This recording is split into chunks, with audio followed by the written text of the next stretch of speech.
করিয়ে সেই ভগবত প্রেমে ডুবিয়ে দিয়েছে।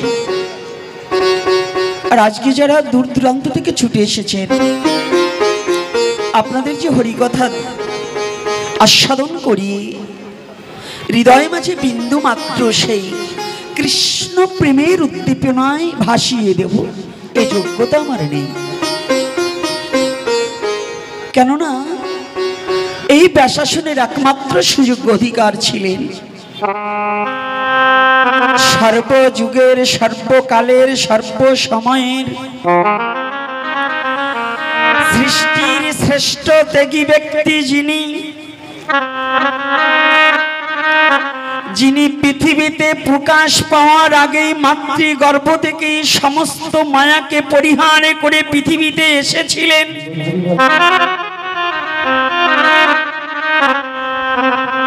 যার অঙ্গে বিন্দুমাত্র মায়া প্রবেশ করতে পারেনি,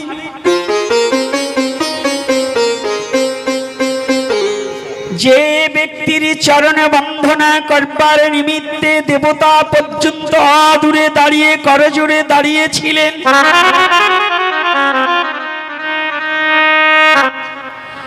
যার চরণে বন্ধনা করবার নিমিত্তে পিতা প্রপিতা পিতামহ পর্যন্ত দাঁড়িয়েছিলেন। মনিটরে সাউন্ডটা কমাই দাও। পিতা তো আমরা চিনি, বাবা, তাই তো? পিতামহকে হ্যাঁ ঠাকুর দাদা, আর প্রপিতামহকে তাওই ঠাকুর দাদা। আজকে যার কথা বলছি, শুধু বাবা জীবিত নয়, আমাদের এখানে যারা আছে অনেকের মা নেই, বাবা নেই, অনেকের মা আছে বাবা নেই, অনেকের বাবা আছে মা নেই, অনেকের ঠাকুর দাদা আছে মা বাবা নেই, তাও ওই ঠাকুর দাদাকে দেখার মতো ভাগ্য অনেকেরই নেই, তাই তো বাবা? আর আমি যার কথা বলছি, সনাতন ধর্মের দৃষ্টান্তগুলো একটু ভালো করে বুঝে নিতে হবে। সনাতন ধর্মের তত্ত্বটাকে যদি ভালো করে বুঝতে না শিখি, তাহলে গ্রহণ করতে শিখবো না। আগে জানবো পরে মানবো, আগে মানবো না আগে জানবো। কি কথা বলতে হবে? আমার কথায় কিন্তু কথা বলতে হবে। আগে জানতে হবে, পরে মানতে হবে। তো পৃথিবীতে যদি জানার মতো কোনো ধর্ম থাকে, সেটার নাম হচ্ছে সনাতন। পৃথিবীতে যদি কিছু জানতে চাও, যদি কিছু বুঝতে চাও, যদি কিছু শিখতে চাও, যদি কিছু উপলব্ধি করতে চাও, সেই একটাই ধর্ম, তার নাম হচ্ছে সনাতন ধর্ম। রাধে রাধে। বিশ্বাস আছে তো? এই যে মাঠে দাঁড়িয়ে থাকলে হবে না। আমি তো মনে করি এখানে সনাতনী বেশি, দু একজন হয়তো অন্য ভিনধর্মী থাকতে পারে। তা আপনাদের শক্তিটা কি একটু জোরে কথা বলতে হবে। খালি চানাচুর খেয়ে গল্প করলে কাজ হবে না।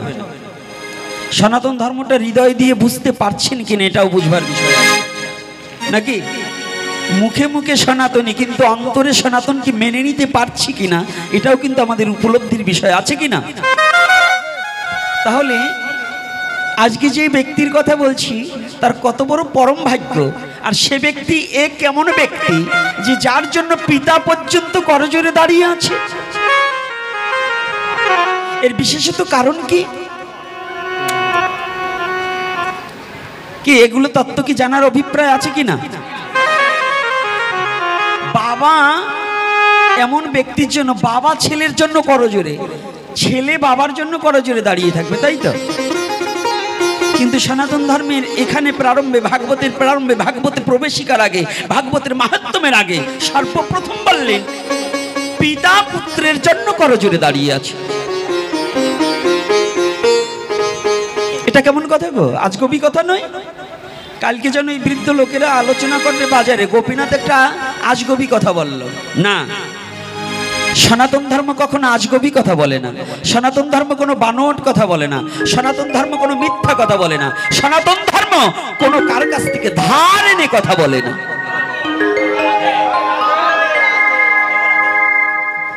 বাবারে, যারই সাউন্ড, একটু পয়সা দিয়ে স্ট্যান্ড টিস্ট্যান্ড কিনো, এরকম হালকায় বুড়ো মেশের দাঁতের মতো স্ট্যান্ড কিনো না, এ ধরলেও পরে, না ধরলেও পরে। একটু টাকা দে, বাড়ি ঠাড়ি একটু জব্দতা কিনো। রাগ করিও না, ব্যবসা করতে হলে ভালো জিনিসের দরকার। স্টান আনছে বাতাসের আগে পড়ে যায়, তো এই জন্য আমার যদি আনো একটু জব্দটা আইনো, মাঝে মাঝে মন যায় খেয়ে দরবার গেলে এটা পড়িয়ে যাবে। যাক, রাধে রাধে। সকলে ভালো আছেন তো? আজকে যে ব্যক্তির কথা শুনবো, এই ব্যক্তির কথা শোনার আগে আমরা একটু রাধা মাধব কীর্তন করব নাকি? সবাই তো? ভগবান কাদের কাদের হাত দিয়েছে, হাতগুলো একটু দেখতে পারি? রাধে রাধে। সবাইকে হাত দিয়েছে, শুধু আমাকে দেয়নি। আমি কিন্তু হাত তুলিনি।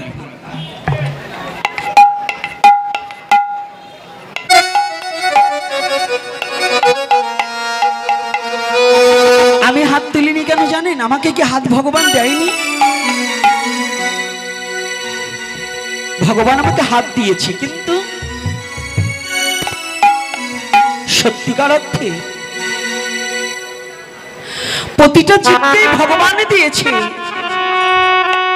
কিন্তু প্রবাদ বাক্য আছে, একজন ব্যক্তিকে বলছে তুই কি চোখ থাকিতে অন্ধ হয়ে গেছিস?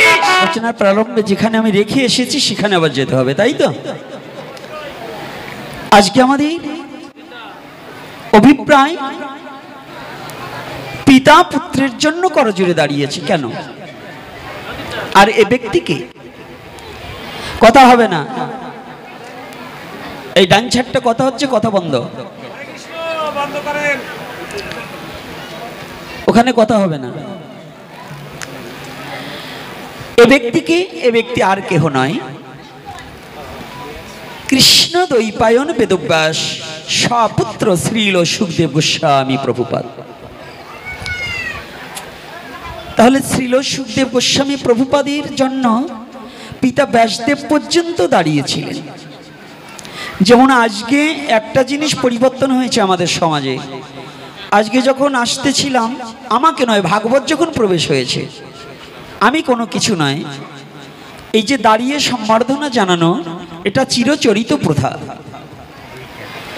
আজকাল তো আমাদের মধ্যে যদি চেয়ারম্যান, এমপি, মন্ত্রী আসে, তাহলে আমরা সবাই দাঁড়িয়ে যাই, তাই তো? দাঁড়িয়ে যাই কি না? কিন্তু ভগবানের একজন শুদ্ধ ভক্ত আসলে আমরা দাঁড়াতে অভ্যাসস্থ নই।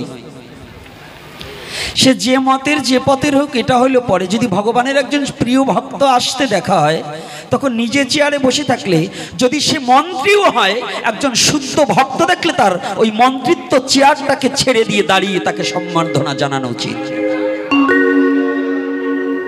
অন্তত অন্য ধর্মে আছে কিনা তা জানি না, কিন্তু এটা সনাতন ধর্মের নিয়ম।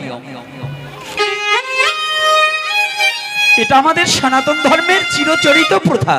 যদি বলেন কোথা থেকে, এখানে সুখদেব গোস্বামী যখন এসেছিলেন হরিদ্বার ব্রহ্মকুণ্ডে সরস্বতী নদীর পারে প্রায় উপবেশনে, যখন রাজাধিরাজ মহারাজ পাণ্ডু কুলোদ্ভব রাজাধিরাজ মহারাজ পরীক্ষিত যখন বসেছিলেন চিন্তিত চিত্তে, দুঃখ নয়, ভাগবতের মহারাজ পরীক্ষিতের কোনো দুঃখ নয়, কোনো ভীতি নয়। আমরা যারা, যদি আমার ক্যান্সার রোগ হয়, আমার যদি একটা ব্যাধিগ্রস্ত হয়, যদি শুনি আমি আর 6 মাস বেঁচে থাকবো, আমরা চিন্তাগ্রস্ত হই, মানে দুঃখে এবং শোকে এবং ভয়ে ভীতি হয়ে যাব, যাই না? হয় কি না? আর মহারাজ পরীক্ষিত কিন্তু মৃত্যু ভয়ে কখনো ভীত হননি। মহারাজ পরীক্ষিত চিন্তিত চিত্তে। চিন্তাটা কি ছিল? আজকে কিন্তু একটু ব্যতিক্রম আলোচনাটা। কেন জানেন? আজকে আমি ইয়াং জেনারেশন এবং আজকের একটা ভালো সুন্দর পরিবেশ দেখেছি সেনদিয়াতে। অনেক আগে একবার এখানে আলোচনা করে গিয়েছি, কিন্তু সেদিন এত মধুময় পরিবেশটা ছিল না। তার চেয়ে অনেক পরিবর্তন। আমি এজন্য প্রণাম মহমেদের এই ভক্ত এবং ভক্তিমতী মা বাবাদেরকে, যে সেই আজ থেকে কয়েক বছর আগের সেই পরিবেশটা এখন নেই, অনেক পরিবর্তন ঘটেছে। এজন্য সচেতনতা এসেছে, আমার যুব সমাজ ভাগবতে আসতে শিখেছে।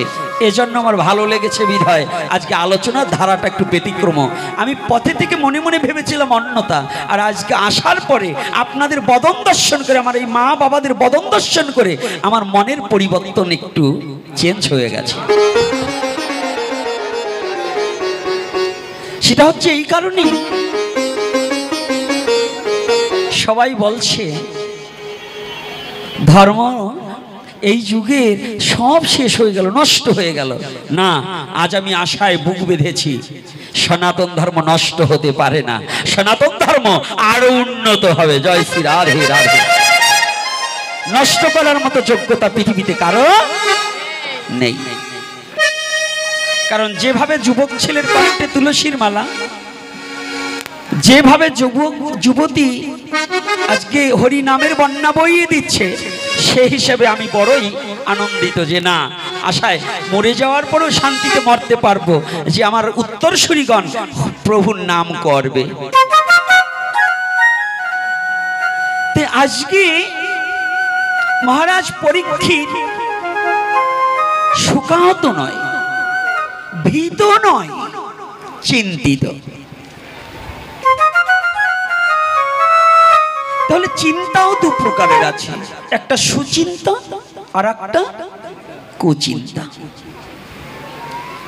চিন্তা কয় প্রকার নাকি দু প্রকার কি নয়? একটা সুচিন্তা আর একটা কুচিন্তা। আজকে মহারাজ পরীক্ষিত কোন চিন্তায় মগ্ন? মহারাজ পরীক্ষিত চিন্তামগ্ন ছিলেন, একমাত্র চিন্তাটা ছিলেন আত্মচৈতন্যবোধ জ্ঞানের অনুশীলন করেছে বটে, কিন্তু আত্মজিজ্ঞাসাটা কি কর্তব্য বিমূঢ়। আমার এখন কর্তব্যটা কি? আমি এখন মোহবশত আমার কর্তব্য কর্মের কথা হারিয়ে গেছি। আমি কার কাছে আমার হিত কর্তব্য কর্মের কথা জানতে পারলে এবং জিজ্ঞাসা করার মতো ব্যক্তি একমাত্র কে আছে? এ কথাগুলো শোনা কথা, কিন্তু শোনা কথাটাই আবার বারংবার একটু অন্যভাবে বলছি। এই লীলাটা বহুবার শ্রবণ করেছেন, কিন্তু শ্রবণ করলেও সনাতন ধর্মের হরিকথা কখনো পুরাতন হয় না। সনাতন ধর্মের ভগবানের কথা বাবার নামের মতো। বাবার নাম যেমন সন্তানের কাছে 1,00,000 বার বললেও তা পুরাতন হয় না, সেটা যেমন উল্টিয়ে পাল্টিয়ে বলা যায় না, আর সনাতন ধর্মের হরিকথাও যতবার বলুক না কেন তাহা কখনো পুরাতন হয় না, আরো নূতনত্ব সৃষ্টি হয়। রাধে রাধে, হয় কি না? হ্যাঁ, তাহলে বাবার নামের মতো না? কোন সন্তান কি তার বাবার নাম 50 বার জিজ্ঞাসা করলে উলট পালট করে বলে? বলে না। তো সনাতন ধর্মের হরিকথাও কখনো কারো উলট পালট করে বলতে হয় না, এটা বললেই যেন আনন্দ হয়। রাধে রাধে,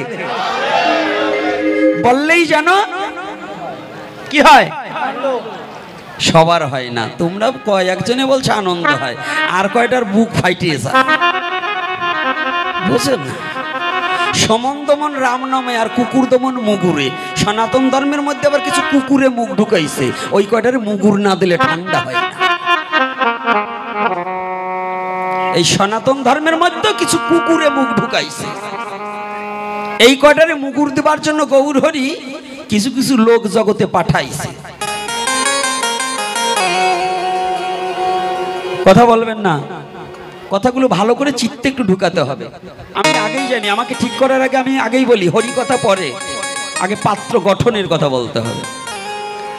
তো এইবার চিন্তা দু প্রকার, একটা কুচিন্তা আর একটা সুচিন্তা। তাহলে মহারাজ পরীক্ষিতের চিন্তাটা ছিল আমি কার কাছে গেলে আমার কর্তব্য কর্মের কথা আমি সন্ধান জানতে পারবো। এই যে বুড়ো ধাড়ি হয়ে গেছি, চুল পেকে গেছে, দাড়ি পেকে গেছে, গোপ পেকে গেছে, ছেলে মেয়ে বিয়ে করিয়েছি, এখনো পরের কাছে বুদ্ধি জানতে যাই কি করে পরের সর্বনাশ করা যায়, কি করে ওই যে একটু খাস জায়গা আছে ওইটা নিজের নামে আনা যায়। কি করে জাল দলিল করে ভাইয়ের জমিটা আনা যায়? এরকম লোক আছে কি না? এখানে নাই।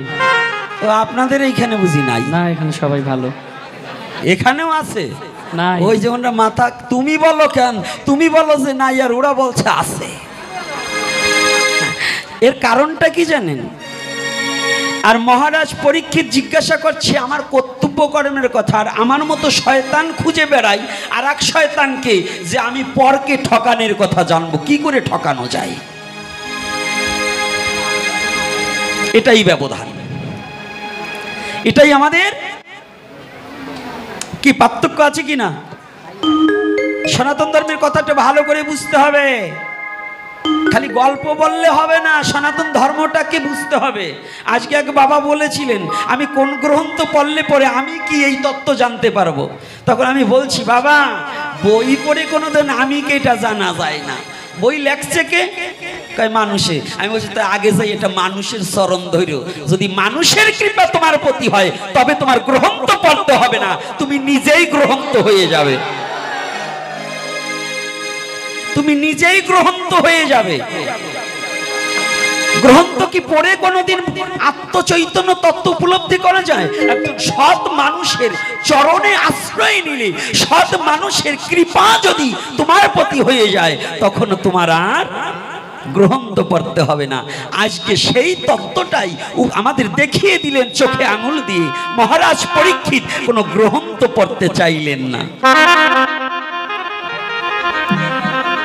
সেদিন কোনো বেদ পাঠ হয়নি, সেদিন কোনো মহাভারত পাঠ হয়নি, সেদিন কোনো গীতা পাঠ হয়নি, সেদিন কোনো চণ্ডী পাঠ হয়নি। হয়েছিল?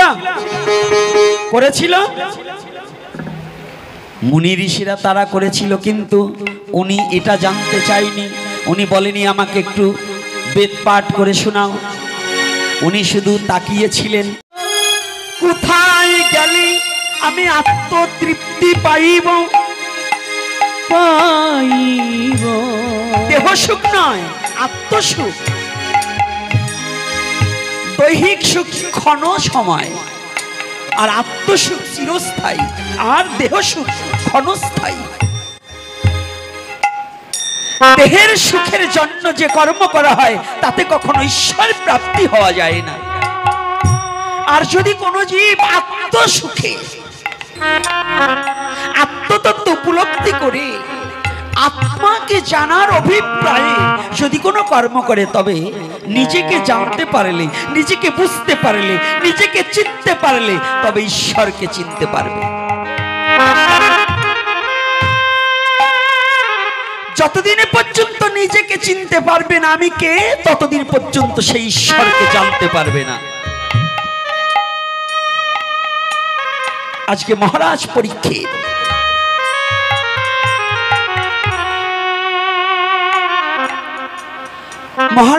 পরীক্ষিত শুধু তাকাচ্ছে আমি কার কাছে জানবো। 60,000 মুনিবর্গ কাউকে দেখে কারণ বদনের দিকে তাকিয়ে একটিবার চিত্তে প্রশান্তি হৃদয় হয়নি। একবারও জীবনে জিজ্ঞাসার নিমিত্তে কোন হৃদয়ে মাঝে সাড়া দেয়নি, আমি কাকে জিজ্ঞাসা করব। ঠিক তেমতি সময় সর্বত্যাগী মায়াকে পরিত্যাগ করলে পরে দেবতা পর্যন্ত তার চরণের দাস হয়ে যায়। এই যে দুর্গা পূজা করছেন, কালী পূজা করছেন, যত দেবতার পূজা করেন না কেন, যদি আপনি মায়াত্যাগী হতে পারেন, মায়াকে পরিত্যাগ করতে পারেন, ওই সমস্ত দেবতা আপনার চরণে দাস হয়ে যাবে। রাধে।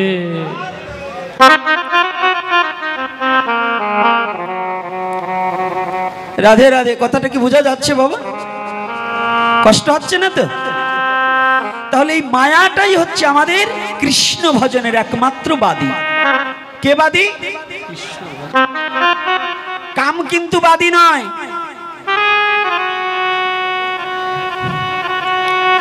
কাম হচ্ছে কৃষ্ণ সেবার বস্তু। কাম যখন, কাম আছে কামনা শূন্য, তাহলে কামকে তো শাস্ত্রে নিষেধ করেনি, কিন্তু কামনাটাকে নিষেধ করেছে। আর এই কামনার সৃষ্টি হয় মায়া থেকে। কি থেকে? কামনার সৃষ্টি কাহা থেকে? আজকে কিন্তু কথা বলতে হবে। ভাগবতে অনেক সাধুরা বলে ভাগবতে কোনো প্রশ্ন করা যাবে না, ভাগবতে কোনো কিছু বলা যাবে না, এরকম বলে না সাধুরা? কিন্তু ভাগবত তো প্রশ্ন দিয়েই শুরু হয়েছে, এটা কি উনি জানে না? যদি সেদিন মহারাজ পরীক্ষিত প্রশ্ন না করতো তাহলে ভাগবতী আসতো না। রাধে রাধে। তাহলে ভাগবতে কোন প্রশ্ন করা যাবে না? ভাগবতে প্রশ্ন করা যাবে না কাউকে ঠকানোর উদ্দেশ্যে। কাউকে ঠকানোর উদ্দেশ্যে ভাগবতে কোনো প্রশ্ন করা যাবে না। ঠকানো ছাড়া তুমি ভগবানকে জানবার উদ্দেশ্যে যদি কোনো প্রশ্ন করো সেটা অবৈধ নয়, সেটা বৈধ হয়। আর যদি কাউকে মাপার জন্য, কাউকে পরীক্ষা করার জন্য সে কতটুকু জানাশোনা, কতটুকু শাস্ত্র পড়েছে, এজন্য যদি ভাগবত আসরে কেউ প্রশ্ন করে সে গাধার নেয়। গাধার তবু বুদ্ধি আছে, তার তাও নেই। এজন্য আমাদের সনাতন ধর্মে ভাগবতে প্রশ্ন করা অবৈধ নয়। এইবার শ্রীল সুখদেব গোস্বামী প্রভুপাদ যখন উপনীত হয়েছে, সমস্ত আর্য মহর্ষিরা একবার গগনের দিকে তাকাচ্ছে আর একবার মর্তের দিকে তাকাচ্ছে, ওই পথের দিকে, যে পথ দিয়ে শ্রীল সুখদেব গোস্বামী প্রভুপাদ গমনাগমন করছে। দুদিকে তাকাচ্ছি কেন? সকলে চমকে উঠেছে। কি গগনের সূর্য! জীবনেতে কখনো দেখিনি যে দুটো সূর্য হয়। সুখদেব গোস্বামীর অঙ্গ কান্তি থেকে এমন ছটা অঙ্গ, ছটা অঙ্গের জ্যোতি, অঙ্গের কিরণ যে বনমধ্য দিয়ে আসছে। আর্য মহর্ষিরা ভাবছে আর একটা সূর্য এসে উদয় হয়েছে, উপনীত হয়েছে। সেদিন শ্রীল সুখদেব গোস্বামী প্রভুপাদের কাছে যখনই এসে উপনীত হয়েছিলেন, করজোড়ে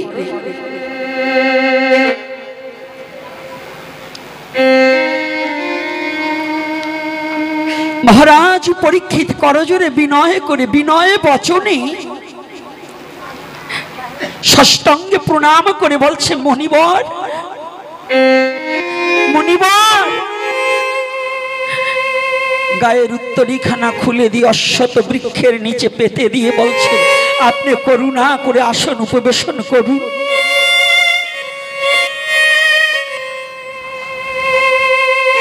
মুনিবার বলছে, মহারাজ। বলছে, না না না, আমি আজ মহারাজ নেই। মুনিবার,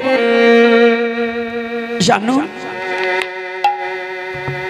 আমার এক সময় রাজত্ব ছিল, আমার এক সময় পুত্র স্ত্রী সকলে ছিল, ঘর ছিল, বাড়ি ছিল, জমিদারি ছিল, আমার অট্টালিকা ছিল। তখন পরীক্ষিত মহারাজ ছিল।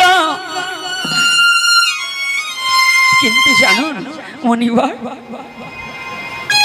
আজকে মহারাজ পরীক্ষিত দিন ভিখারি হয়ে আপনার সম্মুখে দাঁড়িয়েছে।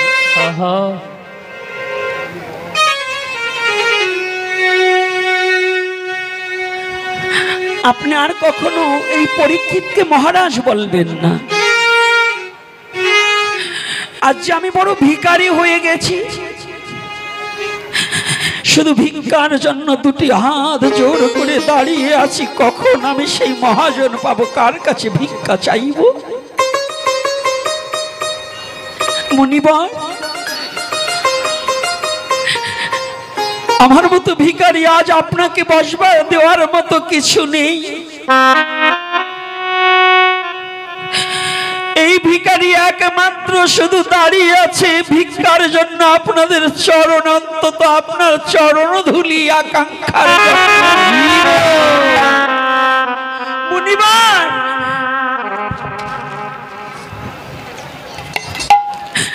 আজ হাত করজোড়ে বিনয় করে দাঁড়িয়ে আছি, আমাকে ফিরিয়ে দেবেন না, আমাকে নিরাশ করবেন না।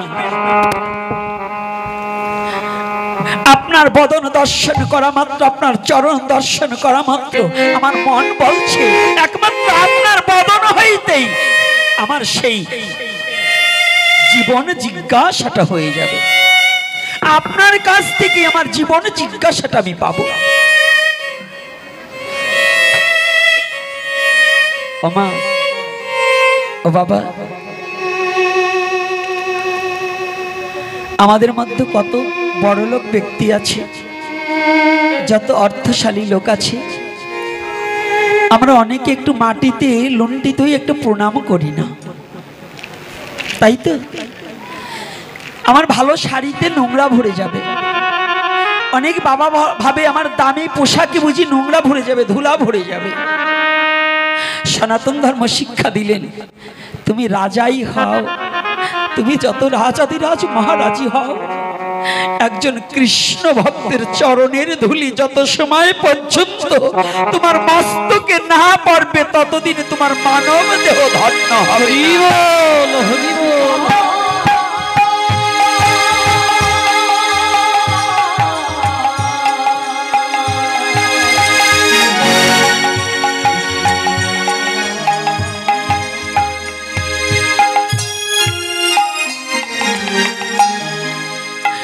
যতদিন পর্যন্ত তুমি যতই অহংকারের শিকড়ে বসে থাকো না কেন, এজন্য বিশ্বকবি রবীন্দ্রনাথ ঠাকুর বলেছেন, আমার মাথা নত করে দাও হে তোমার চরণ ধুলার তলে, সকল অহংকার হে আমার ডুবাও চোখের জলে।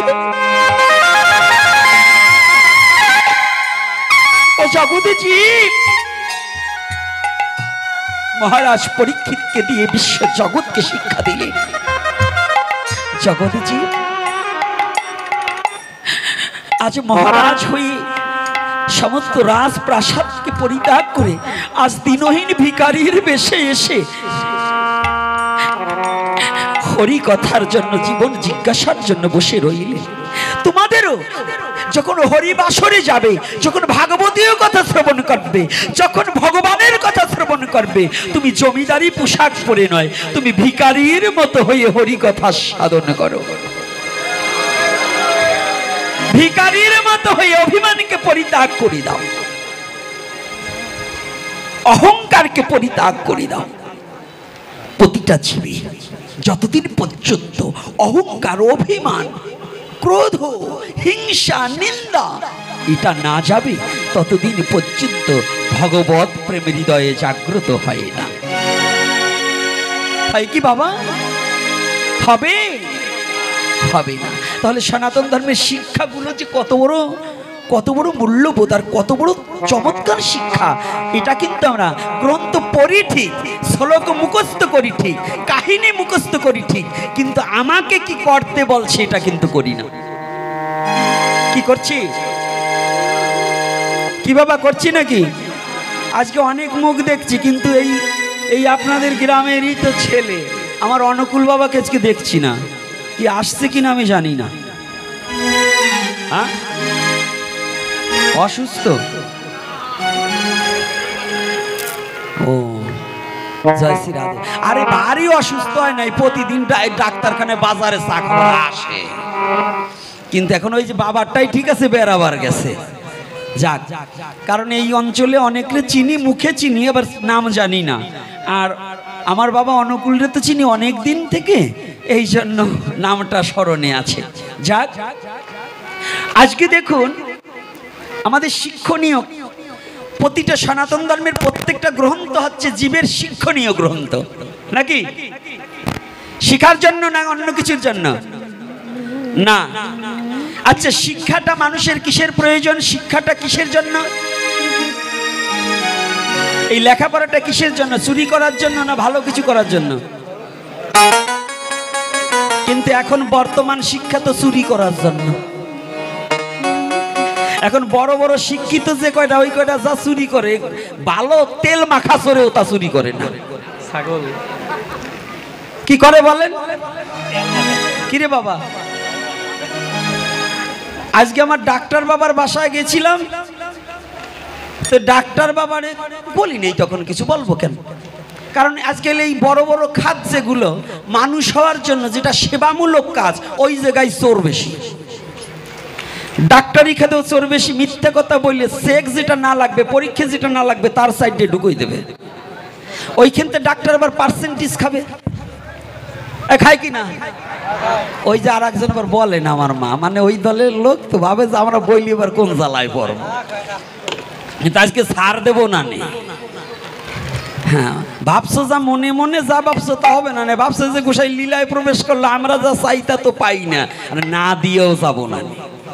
ওই ভগবানের কথা বলবো, ফাঁকে ফাঁকে আমাদের কথাও একটু বলবো, কারণ চরিত্র পরিবর্তন না হলে সনাতন ধর্মকে টিকিয়ে রাখা সম্ভব না। খালি মালা জপ করলে কাজ হবে না। সুমন দমন রাম নামে আর কুকুর দমন মুগুরে, রান্নাঘরে কুকুর উঠলে রাম রাম বললে কাজ হয় না, ওই সময় মুগুর ভিক্ষে লাগাতে হবে। আর হরে কৃষ্ণ কাজ হবে কোন জায়গা? শ্মশান কিংবা গোরস্থানের পাশ দিয়ে যাবে, ভূতের ভয়তে হরে কৃষ্ণ কবে। যাগো ভূতের বেশি ভয় ওরা কিন্তু হরে কৃষ্ণ জোরে জোরে কয়, আর আমাকে ভূতের ভয়টা হয় না, এই জন্য একটু হরে কৃষ্ণ ছোট করে কই। আমি এবার ওই মুগুরে বিশ্বাসী, তো এই জন্য সনাতন ধর্মের যে কথাগুলো একটু ভালো করে মনোযোগ দিয়ে শুনতে হবে। কেন বলছি? শিক্ষা খাতে চোর।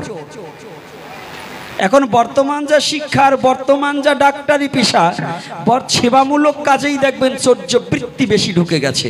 এজন্য বলছি, আগে মানুষ অশিক্ষিত চোর ছিল, আর এখন বর্তমান এই যুগে শিক্ষিত চোর বেশি। চোর কিনা? আমাদের মতো সাধুরাও শিক্ষিত চোর।